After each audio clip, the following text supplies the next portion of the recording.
Welcome to the Volunteer and Combination Officer section weekly webinar series. You are really in for a treat today in that we have Chief Jason Caughey out of Laramie County, Wyoming. He's going to talk about the 10 things that he has learned being a fire chief. I wanted to start off with, here's one of the things that I learned about being a fire chief is don't take yourself so seriously. Laugh a little bit, have a little bit of fun. But before we turn it over to Jason, I got a couple things to go over with you. Standard stuff for those of you that have been on our webinars before. It's audio being broadcast over voice over IP. So if your computer locks up, log out, log back in, and you'll get back in, no problem. We will have questions and answers at the end. There is a chat room and a question and answer session. I will be monitoring that. We love to hear comments from you in the chat session. And then there is going to be a handout, one or two, that will be in the handout section that you can download. All that's free of charge. So what is the VCOS doing? Well, I'd say, of course, I'm prejudiced a little bit, but I'd say we're pretty busy. Jason is a board member of the VCOS, and so we do lots of things. Some of them are little bitty things, some you would ever even know about.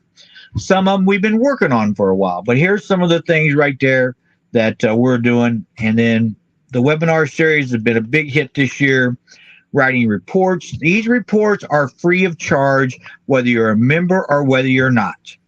And so I would encourage you to go look at them. They are filled with tons of information. We know many fire chiefs who use the yellow and the other ribbon reports as reference materials. And so, again, we encourage you to go do that. Yellow report's on behavioral wellness, and the lavender report is on cancer. And they're both about the best practices. We have a really good webinar series going on. We got this one today. We got mental fitness training for life. Hey, show up for that one next week because Howard is actually going to be transmitting from Jerusalem. That's where he's going to be on a church mission. But he's taking time out of that to do the webinar. He's been in the hotel before, so he knows the internet works well. Lessons learned on the Kyle Wilson event from Prince William County. We have one of the incident commanders that was in charge of that going to be doing that. Coming up in a couple weeks, May 21st, we will do our first town hall meeting with the 4 members of the board of directors of the executive committee, the chair, vice chair, treasurer, secretary, treasurer, and the at-large board member.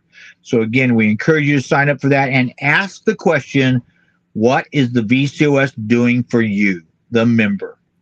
And maybe for you that are not members. But we certainly do encourage all of our attendees to become members.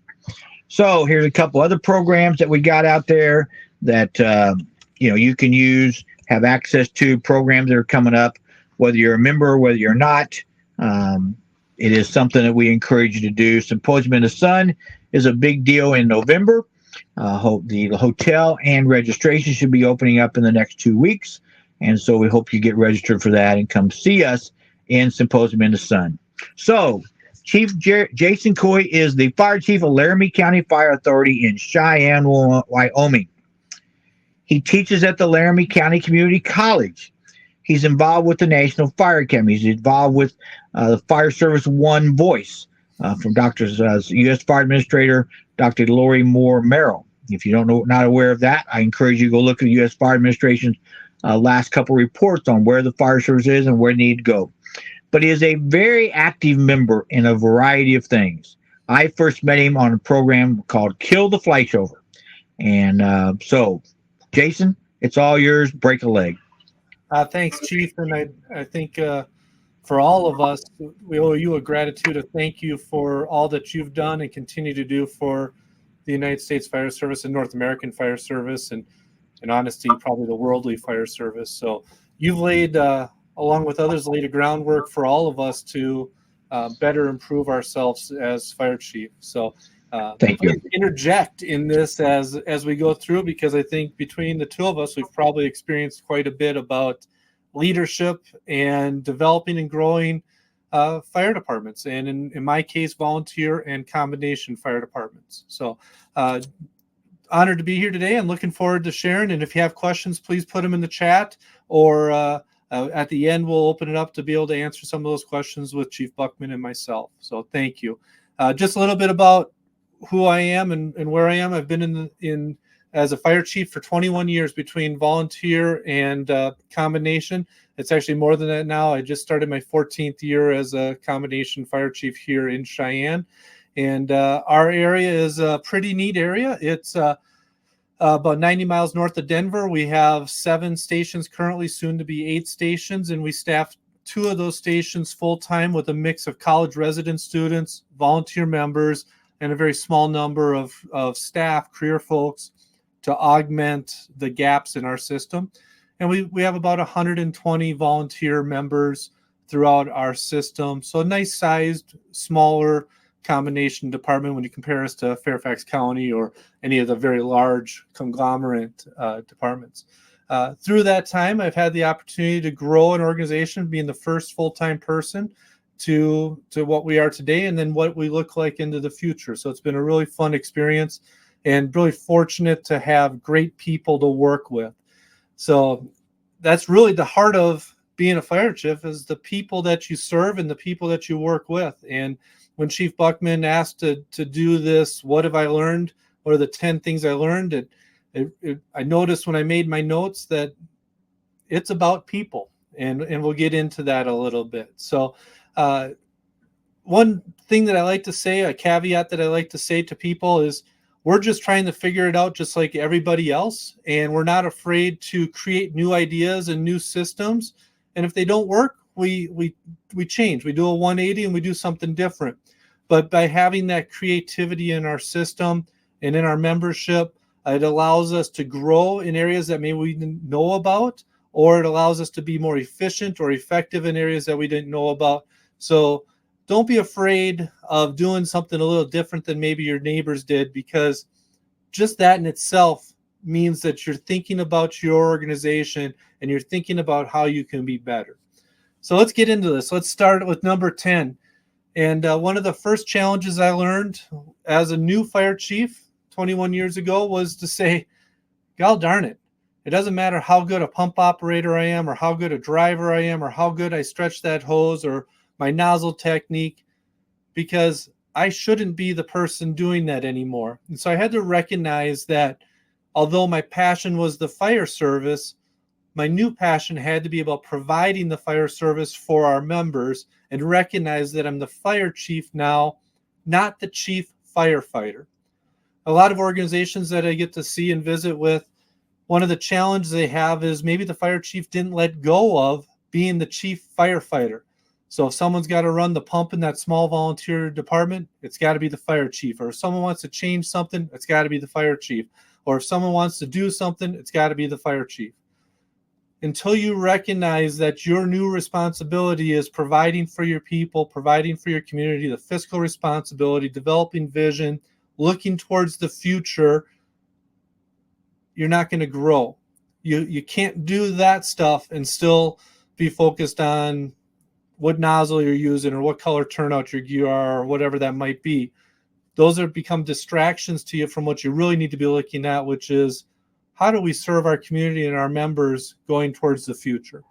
So number 10 is pretty simple. Recognize that your role changed, but the importance of your role also changed. And without that person with that forward thinking, that vision, that empowerment, that servant leadership model, you can't move the needle of your organization in a positive direction or in a forward direction. Don't get caught in the trap about worrying about what brand SCBA or what nozzle you're using, smoothbore or combination. Your job is to give input in that, but it's to allow your folks to be empowered and grow in your system. And so you can focus on the budget, the finance, the relationship building, the politics, the community impact, and creating the future of your organization. So that's number 10. Focus on fire chief responsibilities. Let your firefighters be firefighters. Let them grow in their positions, and let the company officers grow underneath you also. Number 9, you have 2 ears and 1 mouth. Chief Alan Brunacini, most of us know as the America's fire chief, would say this often. You have 2 ears and 1 mouth.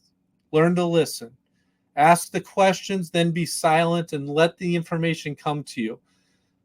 That can be challenging because most of us in leadership roles want to share our ideas and concepts. And the best thing we can do is temper that by saying, listen. And sometimes you need that awkward silence in the conversation without filling it yourself, and let your membership, your board of directors, your constituents fill that silence, because then you start to learn what they're thinking. You start to learn what their expectations are. You start to learn how you can develop your system as a leader to match their needs. You can learn how to develop your system as a fire department to match your community's needs. So learning to listen and provide the opportunity for that awkward silence for someone else to fill the gap. That's an important lesson that it took me a while to learn in our system. And one of the failures, one of the many failures that I did throughout my career, and I probably still doing today, is learn to listen. So that's number 9. You know, it's an important one. It's a valuable leadership lesson. It's a valuable lesson for all levels of your organization, whether you're a chief officer or a battalion chief or a station captain or even a firefighter. Learn to listen. And when we learn to listen instead of learn to listen to argue, we become better. A lot of times we learn to listen to devise or to defend our ideas. And what we need to learn to listen is to listen to understand. Moving on to number 8, build the system. Standardization and performance develops predictable outcomes. Now, this is a fine-edged sword, because you can over micromanage your organization with too many policies and procedures. And then you're continually either breaking policy or not able to do something because of a policy. On the flip side, you can have no policies and not have any organizational structure.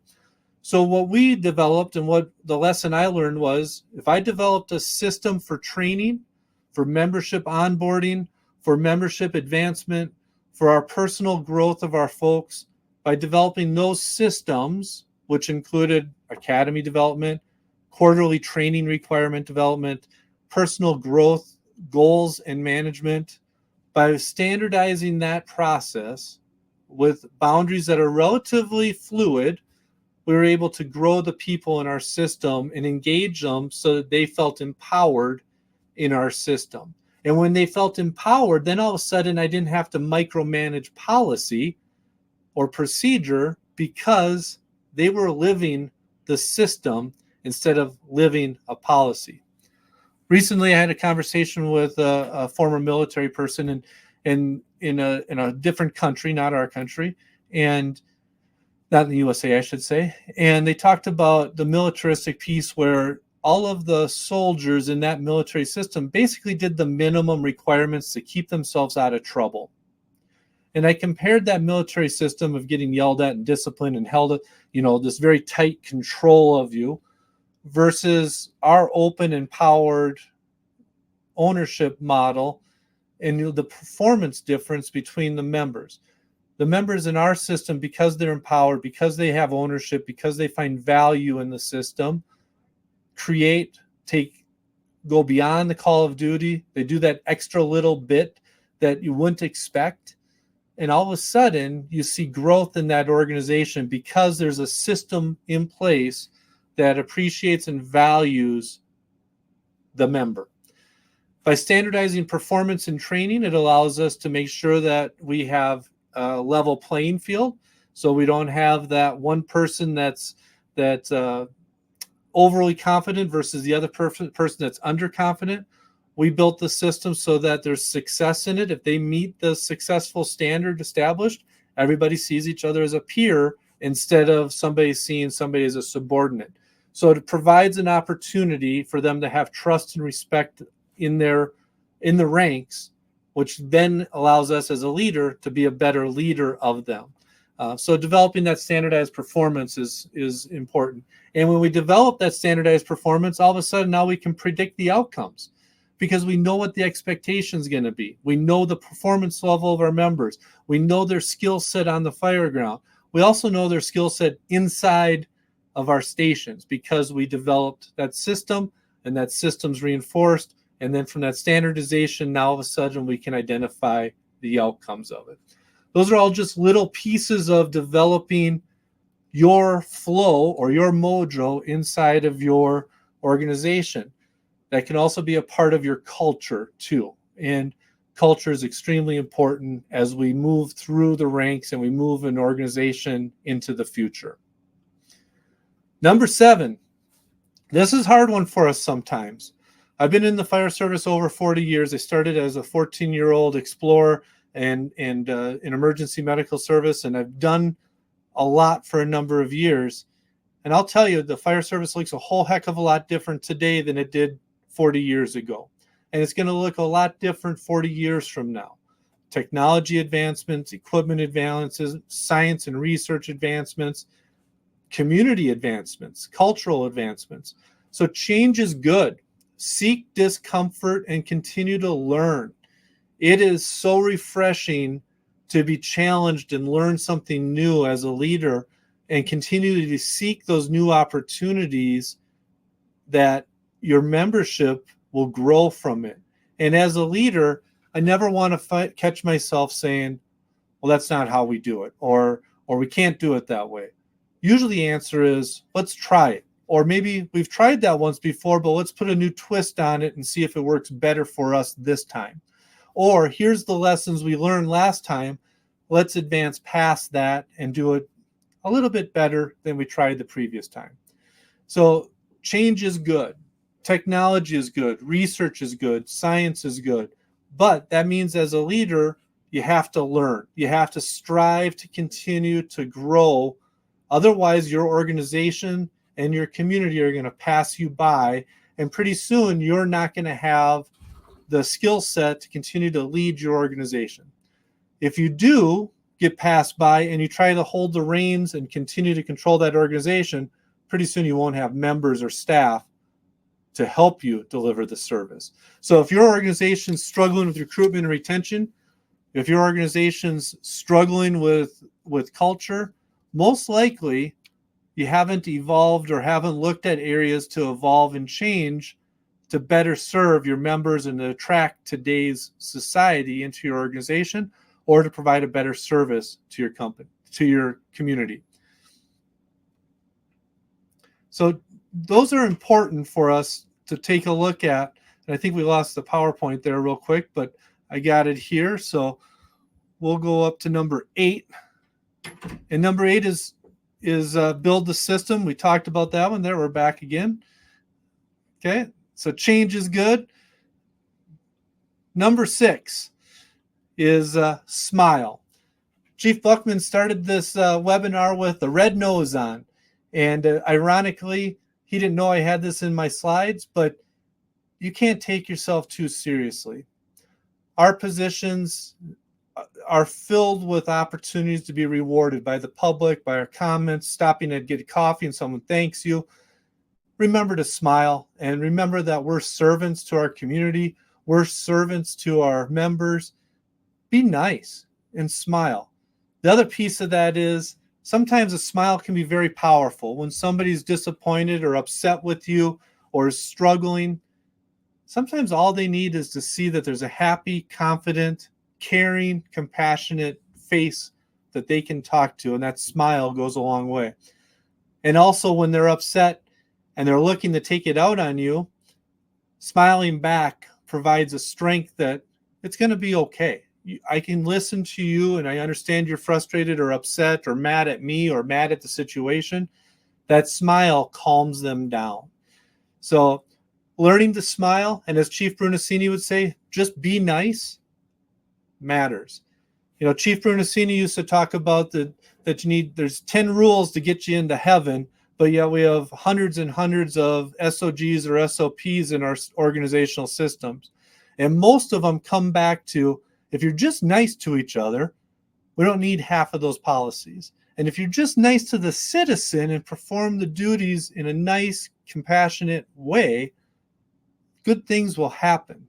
So I come back to, even on your worst day, even on your highest moment when you're most successful, or when you're at your lowest moment when you're least successful, just remember to smile. because there's a lot of power in smiling. And to add on to Chief Buckman's red nose, sometimes we got to laugh at ourselves. Sometimes we got to recognize our own failures as a leader. And this is one of the lessons I learned is it's okay to fail. And it's okay to share the story of how you failed as long as you learn from it and grow from it into the future. Because those are opportunities for you to be real with your membership or with your community. We don't always have to be this stiff fire chief figure with our members. Sometimes we just need to be Jason, or we just need to be Jane, or we just need to be Peter. So that way they can get a relationship with us and feel comfortable discussing and talking about what's going on in your system. And that's not easy just because of organizational structure of the fire service. So one other little piece on that is Chief Brunacini would say, all of our problems wear shoes. I would also say that all of our successes wear shoes. So if you think about that, it all comes back to people. And if we're nice to people, most of the time, good things end up coming out of that. So big lesson here, smile, laugh at yourself, keep an open mind, and just be nice as you grow in your leadership and grow as a fire chief. If you're a new fire chief, it can be really daunting. In fact, a lot of folks will say, oh, it's so stressful. It's so stressful. It's demanding. It's hours. It's all these things. Yep, it is. But you know what? It's also the best job in the world. It's the best volunteer job in the world. It's the best opportunity to feel good about the service you give to your community. And when you embrace the work that comes with it, it becomes really fun and it allows you to have that big smile on your face, even when it's challenging. Number 5, culture will outperform individual talent. So as a leader, as a fire chief, as a new fire chief, you might have been the best firefighter in the system. You might have been able to pull the hose line the fastest, or flow water the fastest, or cut the car open the fastest, or whatever that skill set might have been. That's an individual talent. As a fire chief now, your job is to develop a culture of multiple people that build a team in your system. And that team will outperform individual talent.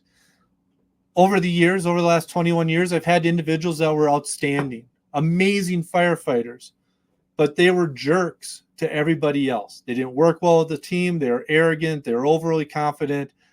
They didn't fit the culture we were looking for.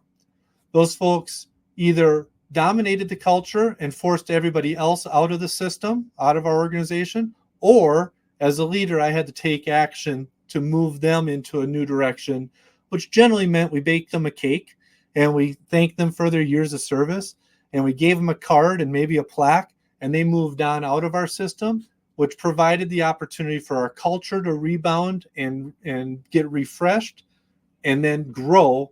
And the health of the culture of our organization grew and improved because the people were able to breathe and they were able to grow personally inside the system. So remember, culture will always outperform somebody's individual talent. And that goes for the fire chief too. Sometimes we become fire chief and we think the world spins around us. It doesn't.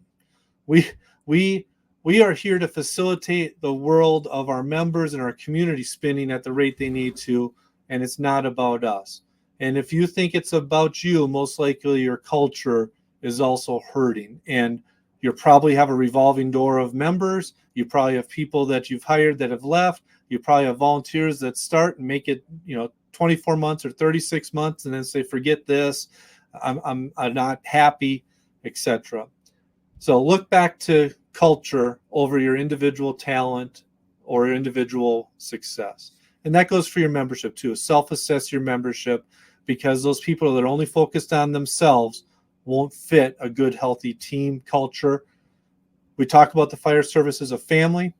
That culture is important. You can't have a jerk in your family. If you do, you got to get rid of them one way or the other. Number 4, build trust at all levels. This starts from day one. If you're promoted to a leadership role, fire chief role, it starts right away. And unfortunately, as a fire chief or as a leader, you have very room to take damage or take a hit on your trust. And I've failed at this. I have said something and not delivered, or I have delivered on something I haven't said, or I've lost or damaged that trust with a member. And it's taken me years to rebuild it. In many cases, if I was fortunate enough to be able to have the opportunity to rebuild that trust. In the cases where I wasn't able to rebuild that trust, it could still be a challenge for us in the system. I have a member that was an officer here when I got here, and that individual was good, but they were going down the wrong path, and I damaged the relationship and lost the trust a little bit there for the right reasons, but it took me about a decade to rebuild that trust with that individual, and it just takes work. But it takes work at all levels. It takes work at the board of trustees. It takes work at your governing body. It takes work with your first level supervisors, whether battalion chiefs or station captains. It takes work with the firefighters. It takes work with the community. And you have to be intentional with developing trust as you grow through your system and evolve. So I can't overemphasize trust as one of the major pieces of becoming a successful leader or a fire chief that's successful. A little story. This organization had great individuals, but there was a separation between the board of directors and the fire chief. They had lost trust on both sides, both directions, and no fault of anybody's other than they just lost it. Through a series of events, it became very disgruntled. And so as a new fire chief, one of my biggest lessons was build trust with my board, so that way when those difficult conversations had to occur, they trusted what I was saying and they trusted I was going to do what I said. And that allowed us to move the needle and start the organization moving in the right direction. In this case, there was an opportunity for me to predict an outcome. I was going to have to take a HR issue with an individual, and before I did it, I met with my board of trustees and defined exactly what was going to happen. One of two options. The person was either they could grow and improve, or they were going to resign. And if they were going to resign, I didn't want it to be a shock to my board of trustees, thinking, "Oh my gosh, they're scaring away members." Well, I was able to predict that outcome, have that conversation before I went to work on the individual to improve them. And the outcome happened just like we said it would, which allowed me to have trust with my board of trustees, which then allowed me more latitude to grow and do things a little bit different than the previous chief did. So building that trust is critically important. Number 3, this is going to take a little longer, but vision. Vision is critical as a leader, and as a fire chief, it is incredibly important to grow the vision of your organization, not only at the firefighter level or the mid-officer level, but also the vision of the administrative staff. And sometimes you have to take the responsibility of the vision of the board also to provide them guidance on where you're going or where they need to be going as an elected body. So creating vision throughout the organization that is consistent, that is concise, that provides the framework for your organization to move forward is incredible. Now, developing vision.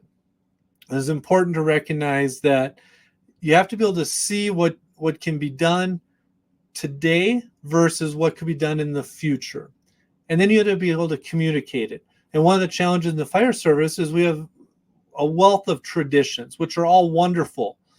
The key is making sure those traditions aren't an anchor, but they're a road sign for us to recognize and to acknowledge, but to continue to move past and develop our new traditions as we honor those old traditions. That can be challenging and scary because those traditions can be very powerful. If you can only see the tradition and you can't see how that tradition evolved over time and became a tradition, which then allows you to be able to see what the future could be, you can become lost and you can become stagnant as a leader and as a fire chief and as an organization. So vision becomes really critical. Hearing from your membership, hearing what their expectations are, hearing what your citizens' expectations are. our organization, we did a little exercise. We were struggling with a couple little pieces, and we were saying, what does it mean to be a Laramie County firefighter in our organization? And with that, what does it mean to our citizens to receive service from us?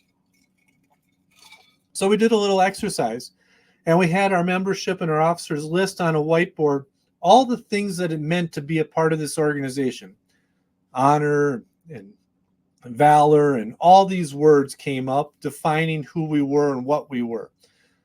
As we narrowed that down, it started to become apparent there were 4 words that really defined who we were as an organization that could be the baseline for us to grow into the future.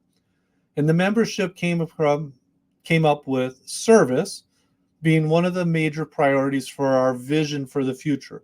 We wanted to provide service not only to our community in a highly effective, efficient manner, but we also wanted to provide service to each other. So internally, our internal members, they needed to provide service with each other.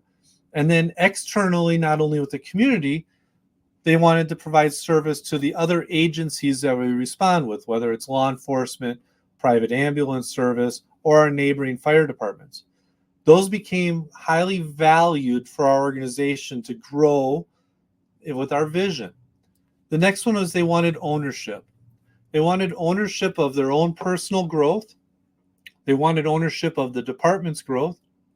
And they wanted ownership of being able to be creative inside the parameters of the organization. When we provided that opportunity, that added a foothold of where our vision was going. And that was to be a very people-centric organization. The next one's pretty common in the fire service, unity. But greater than just unity amongst ourselves inside our organization, we needed to improve unity outside of our walls with our neighbors and the other responding agencies and our community. Honestly, I think if you did a self-assessment, most communities don't know who their fire department is or what they do. They know they have a fire department. They might even know the name. They might even know the color of the fire trucks, but that's about the extent of it. They don't know all the things that your members do. So through unity, we started to devise a system, one, to unify internally, but more importantly, or as importantly, to unify externally with our community, with our other agencies that we performed with. So far we have 3 footholds or foundations that are helping us build our vision for the future: service, ownership, and unity. And the final one's a little unique. At the time, a decade ago, we were looking at doing some things that were non-traditional as far as fireground operations. We were trying to utilize the underwriter's laboratory data. We were trying to utilize research and data from Sweden and other countries, and that didn't look like our normal model. And so our membership looked at that as, but we want to be progressive. And so their 4th value that helped us develop the vision was to be progressive, to continually seek new opportunities to do better, to be more efficient, to be more effective, to be more creative, to provide better service to not only themselves, but to our community, to utilize technology and research to help us grow in the service that we have. That was a pretty unique stance from our membership, and one that I don't know if many organizations have in their value or their visions. And so we embraced that, and it led us down a number of rabbit holes that have provided us opportunities to grow the service that we provide our community. All of that, those 4 foundations, service, ownership, unity, and progressive, have built the foundation for us to have a vision. And we keep reminding our organization as our vision grows that it's going to continue to evolve. In a decade or 20 years from now, some of those items might not be appropriate, or we maybe have expanded upon them even greater. And that's part of seeing the future. One of the challenges as a fire chief, a young fire chief, that I learned was I got overwhelmed and tunnel vision and didn't have the vision of where we were going because I get distracted by the stuff. And the stuff is bunker gear color, helmet design, which thermal imaging camera we're using. That's the stuff. That's all cool stuff, and it's important, but it distracted me from saying, I need to rise above that. And I need to see the forest through the trees to see where we're going and what we're going to be. And I need to be able to communicate that with our members, both ways, listening and communicating, so that we could grow in our vision. The final piece of that vision was to communicate in everything we do to value those 4 key factors in what we're going to do next. Does it fit our service model? Does it fit our ownership model? Does it fit our unity model? Is it progressive? If it answers those questions, yes, then we can move forward with whatever that is. So it provides us that vision. Number 2, this is a direct quote from our good friend Chief Brunacini, and I don't think it's ever been more true than today. Ego eats brains. It's a very powerful thing when you get promoted to fire chief or company officer, in this case, fire chief. It's very powerful. It's very easy to let your ego and the pride that you have in that position interfere with creating vision, creating unity, creating a growth, all those other pieces. So your ability to control your ego and recognize that even though you're the fire chief now, you have a greater responsibility to be more humble than ever and to support those around you and build a team around you of people. And I'll tell you that coming here was obviously a very prideful moment, and getting promoted to fire chief of that volunteer fire department in Montana was very prideful. But I learned lessons the first time and the second time, and if I ever did it again, I'd have a new lesson to learn on how to make sure that I'm communicating and I'm addressing our troops and I'm interacting with our community in a very humble, confident manner so that ego doesn't interfere with it. You'll see folks that get promoted to chief or other officers and they'll have a cool new tattoo or a cool new mustache or a cool new signature line on their email. That stuff's all nice, and those aren't bad things.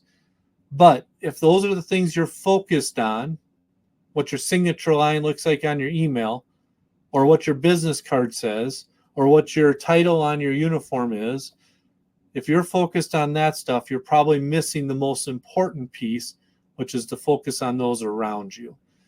So be proud of it. It's a great honor to be a fire chief, but don't let your ego interfere with you being able to see the rest of the organization and see your true role in the community, which is a servant.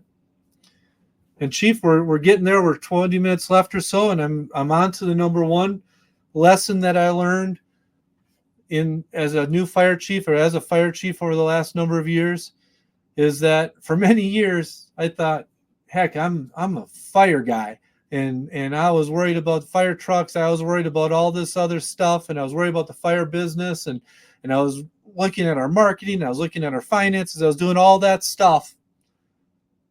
But what I forgot about was all that stuff doesn't matter if we don't have people. So when I changed my mentality that we're in the people business, we lead people who serve people. They happen to do it with really cool toys and really cool uniforms and really cool stuff. If we don't have our focus on the people, we're not going to be able to grow an organization, lead an organization, and develop an organization. It's about people, not the image. So I wear, most of the time, very casual attire uniform, t-shirt, polo, job shirt, etc. Very rarely do I wear my white uniform shirt, and that's on purpose. 1, I get dirty too easy, and I'm kind of a mess of an eater, and I'll spill on it. But 2, the reaction and interaction with community and our members is significantly different when I put on the white uniform shirt versus putting on a job shirt or a quarter zip or a polo. What I've found over the years is people open up to me more and share with me more when I soften my uniform or I soften my presence of uniform than when I'm in that formal attire. Generally, when I'm in that formal attire, they expect a yes or no sir interaction, or they expect a disciplinary action or some other facet. So don't forget, it's about the people. And as you grow, always keep in mind, how does it benefit the people? And that people's two parts, your staff, your members, and your community. And the final note on the people is, we don't ask the citizens or our members, how did we do? And honestly get feedback from them. And so develop a system where you can get feedback from your community and from your membership. We recently, a year and a half ago, unrolled a community customer service program that allows us to interact with our customers after an incident. And we're able to get feedback from the other part of our business, which is the consumer, the people receiving service, that we've never received before. And that became extremely valuable for us as we developed our leadership in our organization. So number one trait, Chief, is it's about people. It's about the team around you. It's about the team that serves the community. It's about developing that community to serve you. And if you don't focus on that, you're probably missing a big segment of leading as a fire chief. Well, thank you, Jason, Chief. Very, very good information. Not a lot of comments or questions and answers in the chat room, but thank gosh that you told us what you wear, but you didn't say you wear shorts, because that's probably not a good idea for your image, Chief. So yeah, it'd be a little scary for me, but Chief, we talk about it a lot, that the fire service is ever continuing to evolve, which means how we run our organizations and how we grow as chief officers also needs to evolve, right? We have to be open to looking at things a little bit different so that we can be successful as a chief officer. Well, I think that wearing not the dress uniform, so to speak, not the even class B for white shirt, is it tells them you're more approachable. Yeah. It sends us a little more message that, like, come to me, I'll try to help you. And if I can't, I'll get somebody who can help you. So, what I thought, one of the things I thought about was you talk about stuff and it distracts you from the overall vision.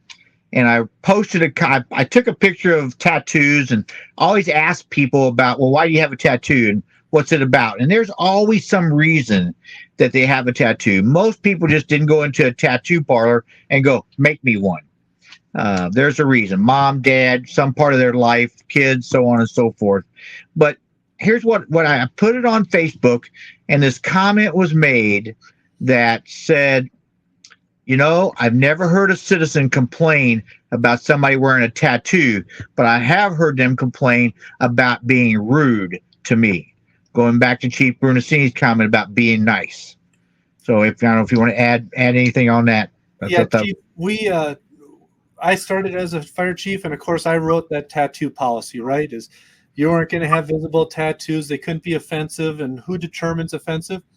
We removed that a while ago because, just like Chief Brunacini said, I've never had a complaint about a tattoo on our member. I have had complaints about maybe the interaction, that they weren't nice or they didn't treat them well or whatever that is. In fact, I get more complaints about the flag in front of the station than I do anything else. So that's what people see. They don't see those tattoos. If you're nice, if you're friendly, if you are engaged, if you're proficient with your skill set, they don't see the tattoo. All they experience is the service that you provided them. So I think that goes back to that stuff comment you made about, make sure it doesn't distract you from your overall vision. And what is it you're trying to do? You're trying to help Mrs. Smith or Mr. Smith. The other thing I would say is I sort of modified Chief Brunacini's comment when he said, be nice to Mrs. Smith. Then he added Mr. Smith. Well, I added, be nice to your brother and sister firefighters, because we just eat our young. So I don't know if you want to add something into that comment. Yeah, Chief, I think that goes back to culture, right? And part of our values was that service and unity, not just focused externally, but internally. If we can't be nice to each other internally, how can we expect to switch the switch on and go serve the community and be nice if we were just fighting in the engine bay over something stupid? Not everybody's going to mesh and get along like brother and sister every day, but even brothers and sisters fight once in a while. When you do that, you got to end it with just be nice to each other and move past it and go do the work again. Yeah. Well, let's see. We got Douglas in the chat area says, you hit on some really good points. I wish more chiefs from my area were listening to the webinar. Good job. David says, I agree with the chiefs wearing the blues kind of uniforms. And so a couple people that are paying attention and listening, so made some comments. And the one thing that I know those who are chiefs on here understand, but so many of us, and Jason, you can add to this, if they are a captain and they go, man, I cannot wait till I become fire chief. I am going to make this fire department 100% better. And the reality is, to make it a little bit better, 5% better, is going to be a whole lot of hard work. And are you willing to put in that hard work? So anything to add to that, Chief? Yeah, absolutely. There's 2 points, two sides of this, right? So you want to promote or you want to make that change. It's important that you look at the work and be willing to do the work. And it's behind the scenes work. And it's not healthy for us. John, you are in the same boat as I. We're a little bit of workaholics. So it's the early morning couple hours in the office where no one sees you, but you're doing the stuff that needs to be done so that you're able to do the fun stuff, which is interacting with the people part, right? And you have to continue to grow that piece of it. The other piece is you get out what you put in. Unless you're willing to do the work, nothing good's going to happen from it. And so it takes time, it takes energy, it takes building the system around you so that you can be successful in all factors. The other comment I hear a lot from the line, not necessarily always in our organization, but across the country, is as soon as you become administration, you lose touch of the line, right? You lose touch of what it means to be a firefighter. And I'll tell you, I've never met a fire chief that hasn't served time on a hose nozzle, in a front seat, driving a tender, driving an engine. They all came through the ranks. All of us love and are passionate about those positions. We just have a new position that we're responsible for. And you don't want us out flowing water with you. You want us interacting with the government body, working on the community relationships, working on finances, so that you can have the equipment, the training, and all the things that you need to be successful. So when I hear folks say, well, we never see our fire chief, or our fire chief is always at X, Y, or Z, or whatever, I say, do you have new trucks? Well, yeah. Do you have good benefits? Yeah. You're a volunteer and you have brand new equipment? Yeah. How's your training look? Oh, it's top notch. I then say, well, it sounds like your chief is probably doing what they need to be doing to provide for you. So maybe give grace to them to understand that they would love to be out there flowing water with you, but they have to be at these meetings and continue to work the system to get you what you need. So finding grace in the fire service as a chief officer or as a company officer is probably pretty important for us also. Yeah. Well, it's sort of funny there because a guy who got promoted to operations chief in a large career department, and I've known him for years, he goes, oh my God, I had no idea the amount of time I spend in meetings. I became operations chief because I wanted to be making fire runs and extrications all over the city. He's like, well, that's not going to happen because I got to go to meetings. I think that became prevalent in COVID, right? When we started to have to do Zoom meetings, it became daunting. You realize, holy smokes, they're double, triple, and quadruple stacked on top of you because we didn't have to drive to a meeting. It was easier just to schedule a Zoom. So, yes, meetings are incredibly important for you as a chief. That's all part of vision, right? And that's all part of providing service to your troops. And so, yeah, Chief, it's work, but it's fun work, right? You get to reap the benefits of your folks being successful. When they make a life safety save or they make a great save on a vehicle accident or on a structure fire or a CPR save, and they come back with the big smile on their face, that's when you're just like, holy smokes, this is awesome to see them being successful. And that is a big thing. We talked about this before we came on live here about the people who've left our departments and went on to become whatever in other departments. I can tell you that I have 7 people who left my department went to become fire chiefs. One of them is a deputy chief in a large career department, so not the fire chief. But the other one just got appointed fire chief January 1st. And so I'm proud of that we cultivated that.